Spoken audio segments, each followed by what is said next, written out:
Саламатсыздар ма, құрметті әріптестер, қалдарыңыз қалай? Ақпан айында квалитесін тапсырып жатқан әріптестерге сәттілік тілеймін. Бүгін міне бірінші нұсқаны талқылап жатырмын. Алла бұйырса, кешке тағы тікелей эфирге шығамын. Сол тікелей эфирде сіздерге қиындық тудырған есептер тағы талқылайтын боламын. Екінші нұсқаны да талқылап беремін. Шығару жолына қатты мән беріңіздер. Өйткені кейде сандардың өзгеріп қалған түрі келуі мүмкін, құрметті әріптестер. Онда бірінші нұсқадан бастайық. Шығару жолымен қатты қараңыздар, құрметті әріптестер. Бірінші нұсқада бізде былай белгіленген екен. 2 міне телефоннан қарап отырайын. 2 тәңгеңіз, қазір жерін жазып алайық. Телефоннан қарап отырсам, міне сіздер жіберген нұсқалар телефоннан қарап отырып, сол бойынша жіберейік. Берілісін жазып үлгермедік. Тәңгеңіз x алынған 2 пи бөлінген 3 түбірасында 2 бөлінген түбірасын 3 деп тұр екен. Осы есептен талқылауды бастағанды жөн санап отырмын. Қараңыздар, бұл жерде 2 бөлінген түбірасын 3. 2-ні оң жаққа бөліп жібереміз. Сонда бұл жерде тәңгеңіз x алынған 2 пи бөлінген 3 шығады екен. Бұл жерде бөлсек 1 бөлінген түбірасында 3. Енді қарайық, бұл жерде минус таңба жіктейін 2 пи бөлінген 3-ті бірін жазып алайық. 2 пи бөлінген 3 алынған x дейік. Бұл жерде 3 түбірасында 3. Ерасынақтан құтылсақ. Енді бұл жерде біз келтір формасымен келтірейік. Пи алынған пи бөлінген 3 қосылған x деп жазуға болады. Бұл жерде пиден пи бөлінген 3 жасақ 2 пи бөлінген 3 шығады, минус 2 шығады. Градустық шеретті алайық. Сонда бұл пи алынған әлпі нешінші шерек болады? Бұл екінші шеректе тәңгеніз теріс, мына теріс мыңға дейді, оң болып кетеді, пи де өзгермейді. Сонда x қосылған пи бөлінген 3 деген шығады екен. Түбірасын 3 бөлінген 3 деп аламыз. Енді болды, біз білеміз бірлікшең бір састайық. Бұл есептер енді бір кішкене балытатын есептер ғой. Бұл жерде бізде пи бөлінген 6 болады екен. Енді бұл жерде екеуінде мағанасыз бізде кіші дегеннен төмен жақты аламыз. Сонда минус пи бөлінген 2-ден басылады екен. Минус пи бөлінген 2 қосылған пиен ортада x қосылған пи бөлінген 3 болады екен. x қосылған пи бөлінген 3 болады екен. Түсіңіздер ғой деймі? Қосылған пи бөлінген 3. Бұл жерде бізде пи бөлінген 6 қосылған пиен дейміз. Бәрінен пи бөлінген 3-ті қайтеміз, аламыз. Сонда бұл жерде пи бөлінген 3-ті алсақ, пи бөлінген 2 алынған пи бөлінген 3 деп аламыз бәрінен. Алатын болсақ, ортада x қана қалады. Екіншісінде пи бөлінген 6 алынған пи бөлінген 3 дейік, қосылған пиен дейік. Енді бұл жерден ортақ бөлім көсек 5 пи бөлінген 6 болады екен. Міне қосылған пиен болады екен. Ортада x. Бұл жерде бізде минус пи бөлінген 6 қосылған пиен болады екен. Енді осы жауапты да дұрыс деп алуға болады. Ал енді кейбір жауаптарда осы келуі мүмкін, немесе еннің орнына 1 деген мәнді берсек болады. Сонда бұл оң мәнге айландырып қоюға да болады. Еннің орнына 1-ді беретін болсақ, бұл пи бөлінген 6 қосылған пиен деген болады.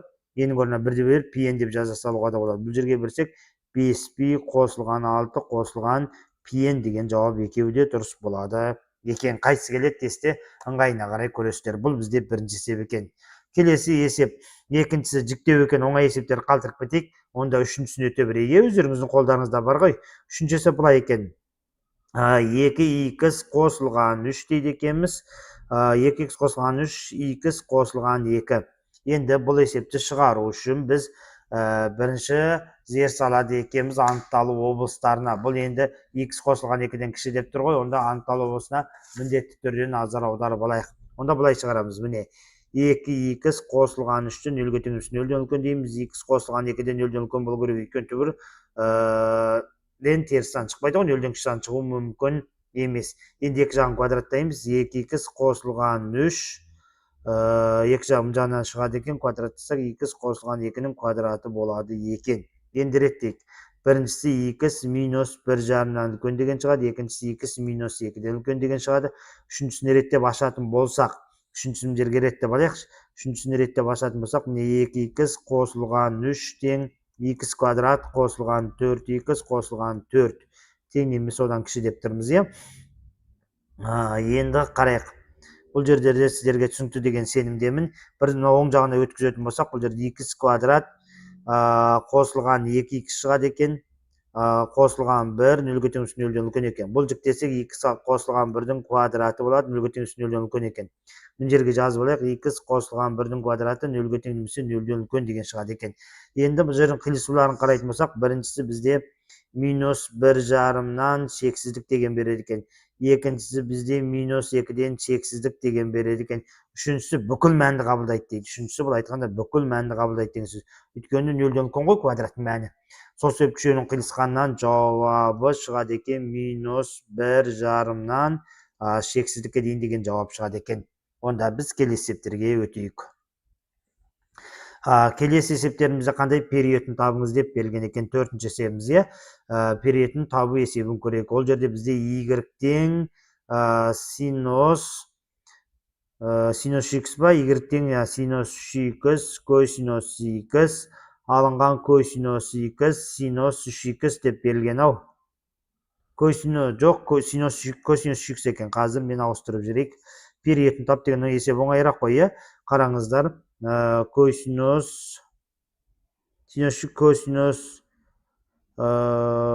осылай ғой деймін. Косинус 3x, синус x мен түсінгенім бойынша жаза берейікші. Косинус 2-ден 1 x деген есеп екен. Енді бұның периодын табу үшін біз не істейміз? Бірінші мына формулаға келтіріп алайық. Бұл бізде қандай формула? Синус 2x деген формула.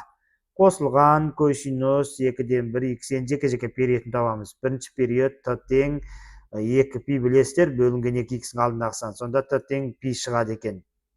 Ал енді екіншісі t тең 2π бөлінген 2-ден 1 шығады екен. Сонда t тең 4π шығады екен. Енді осы екеуінің ортақ еселен алатын болсақ, ортағын 4π ғой, екеуіне де келетіндей. Сонда периоды бізде 4π деген жауапты талдайды екенбіз.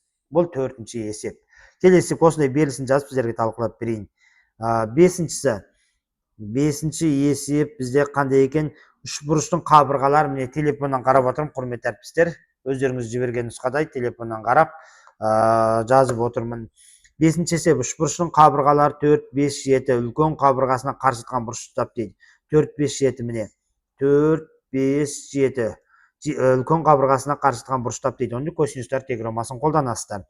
А квадрат тең b квадрат қосылған с квадрат алынған 2b косинус альфа дейді екенбіз. Енді 7-дің квадраты 49, бұл жерде міне қарама қарсы 4-дің квадраты 16, 5-дің квадраты 25. Себебі шығару жолымен қараңыздар, құрметті әріптестер, себебі ертең тестте қиналып қалса, сан өзгеріп қалса. 4, 5, 20, 40.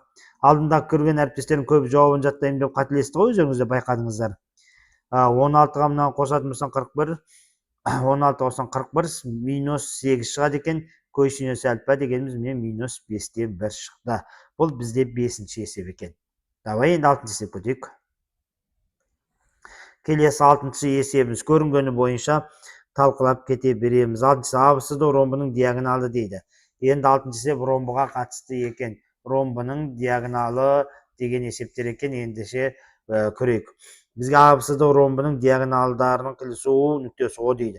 Ромбы сызбалайыншы, мен бір ромбы сызбалайын. Енді біз қолмен сызғаннан кейін ромбы қандай болуы мүмкін? Кішкене дұрыс сызылмай қалуы мүмкін.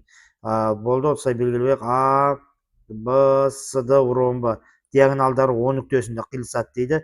Диагоналдарын О нүктесінде қиылысайық. Міне диагоналы мына жақтан келді. Бір диагонал ромбының диагоналдары бір-бірімен қанша градус жасайды? 90 градус жасайды. Білесіздер, О нүктесінде қиылысты дейді. О нүктесінде ромбы жазықтығына ОК перпендикуляр жүргізілді дейді. ОК перпендикуляр жүргізілді дейді. Міне жерден сызып алайық. Міне ОК перпендикулярды осылай алайықшы. ОК деген перпендикуляр жүргізілді дейді. ОК перпендикуляр жүргізілген АБ 10-ға тең дейді. Бүкіл қабырғасы 10 ғой. АБ 10-ға тең деген екен. Бүкіл қабырғасы 10-ға тең деген сөз. АБ 10-ға тең. АБ 10-ға тең. ОК 8-ге тең дейді. ОК бізде 8-ге тең екен. Асы диагоналы 12-ге тең дейді. Асы диагоналы 12-ге тең екен. Асы диагоналдар бір-бірін қақ бөледі. Онда бұл жердегі диагоналы 6 деген сөз ғой. Диагоналдар бір-бірін қақ бөледі. Асы диагоналы 6 деген екен. Онда бұл жерде қақ бөледі. 6-6-тан деп аламыз. Сонда мына жерде бір үшбұрыш пайда болды ғой. Қандай үшбұрыш пайда болды? Тікбұрыш үшбұрыш пайда болды. Енді бізге табындай К нүктесінен ромбы қабырғасына дейінгі арақашықтық дейді. К нүктесінен ромбыға дейінгі арақашықтық деген мынау міне жерді табыңыздар деп жатыр. Ол мына жерде 90 жасау керек, биіктік тауып алу керек екенбіз. Енді мына жерден қарайтын болсаңыздар, бір тік бұрышты үшбұрыш шықты, немесе биіктігін тауып алайық. Бізде мынандай формула бар. мына жерден бір тікбұрыш үшбұрыш пайда болып қалды. Мен сіздерге маркермен бояп көрсете салайын. Мына жерде бір тікбұрыш диагоналдар, ромбыда диагоналдар бір-бірін қақ бөліп, мына табандағы бір тікбұрышты үшбұрыш пайда болды. Осы тікбұрыш үшбұрыш сызып алып, осы ортадағы биіктікті таба салайықшы. Мысалы, қараңыздар, мына жерде мынандай бір тікбұрышты үшбұрыш шығып қалды. Байқаған шығарсыздар, міне. Мына жер 90 градус жасайды. Мына О, А, Б. Мына жерде біз 6, бұл жер 10 екен, бұл жер көрдіңіздер ме? Міне 6, табаны 10. Онда бұл жер не болады? 8. Біздер Е нүктесі десе, маған ОЕ керек. ОЕ-ні табу үшін ОЕ деген биіктік, осы жердегі биіктік ОЕ. ОЕ деген биіктік табу керек. ОЕ деген мына биіктік табу. Оны үшбұрыштың ауданынан пайдалана салайын. Екі тікбұрыш үшбұрыштың ауданы 2-ден 1 АБ тең 2-ден 1 СH деген бар. Гипотенуза түсірген биіктік деген сөз. АБ мен АБ қысқарады. Гипотенузалар 6 көбейту 8 екен, міне. Катеттер, 2 катет. Гипотенуза 10-ға тең HC. Сонда HC тең 4,8 шығады екен, міне. HC деген 4,8 шықты. Енді түсінікті болды ма? Бұл жерде мен маркерді алып тастайын енді. Енді біз қай жердегі маркерді алады екенбіз көрейік. Енді бізге К ені тап деп тұр ғой. Бұл айтқанда К ені тап деп тұр. Енді К ені тап дейтін болсам, мына жердегі былай аламыз. Мына үшбұрыштан пайдалансақ болды. К ені тап деп тұр. Осы үшбұрыштан пайдалана салады екенбіз. К нүктесінен қабырғасына дейін қарағашық тап деп тұр. К ені табу қиын емес. К енің квадраты тең. Мына жерде не болды? Мына ОК 8 болды. 8-дің квадратына қосамыз. 4,8-дің квадратын қосамыз, 4,8-дің квадратын екен. Сонда К-е 64, оған 4,8-дің квадратын қосатын болсақ, түбір астында 87,4 деген жауап шығады депті. Негіз осы шығу керек. Енді түсінікті болды ма? Бұл